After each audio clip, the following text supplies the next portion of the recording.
Liftoff. We have a liftoff. Roger, 1201 alarm. We're go. Same tide. We're go. That's one small step for man. Le 21 juillet 1969, l'astronaute Neil Armstrong est le premier être humain à poser le pied sur la Lune. We choose to go to the moon in this decade. Pour le président John Kennedy, il était important de battre le programme spatial soviétique en pleine guerre froide. Le succès d'Apollo 11 a été suivi de 5 autres missions lunaires, dont certaines ont séjourné jusqu'à 3 jours sur la surface de la Lune. C'était il y a 50 ans. Dans la mythologie grecque, le dieu Apollon est associé au Soleil. Artémis est sa sœur et on l'associe à la Lune. Avec Apollo, on a marché sur la Lune. Avec Artémis, on va s'installer sur la Lune en 2025, en 3 étapes. Plus tard cette année, avec Artemis 1, le lanceur SLS, Space Launch System, le plus puissant de l'histoire, décollera de Cap Canaveral et emportera le vaisseau spatial Orion. Pour le tester, sans équipage, à plus de 450 000 km de la Terre, pour une mission de 4 à 6 semaines, avec orbite autour de la Lune. C'est avec Artemis 2 et 3 que commencera la participation du Canada, parce que ces missions enverront des astronautes vers et sur la Lune, et l'un d'eux sera canadien.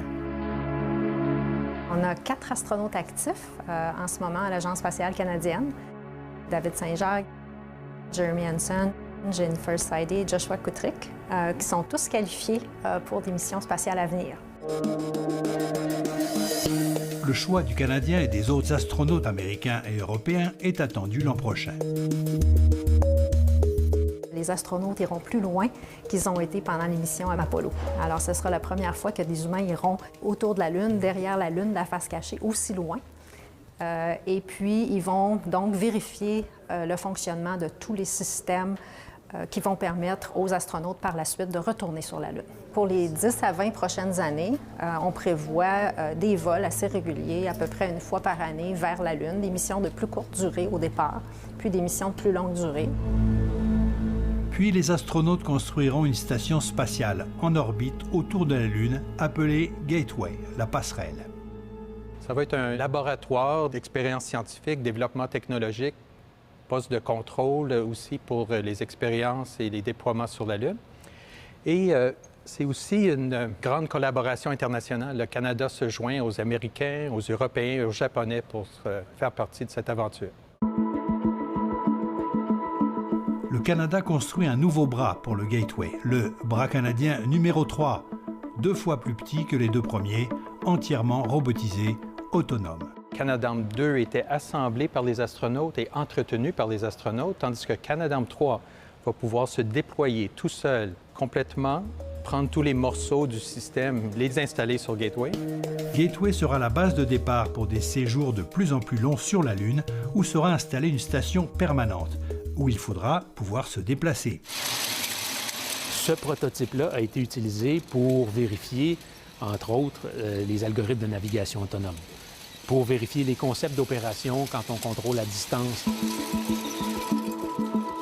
Et pour se déplacer, il faudra avoir des véhicules planétaires, les fameux rovers. On parle d'une mission vers les pôles. Donc, ce qui nous intéresse dans ce cas-là, c'est les composés volatiles. Donc, l'eau qui est prise sous forme de glace dans le sol, l'oxygène, l'hydrogène. On veut aller analyser ça pour bien comprendre la géologie lunaire, évidemment, et aussi pouvoir comprendre si un jour on veut faire de l'extraction sur place, mettons, pour appuyer nos missions. Un défi technologique. 2 compagnies canadiennes travaillent sur des prototypes. Ça prend 28 jours terrestres pour faire une journée lunaire, 14 jours de noirceur. Donc, ça devient extrêmement froid, exactement. Et puis, il faut réussir à survivre à ça, dans le fond, pas congeler à mort. Donc, il faut, le lendemain matin, réussir à se réveiller et redémarrer.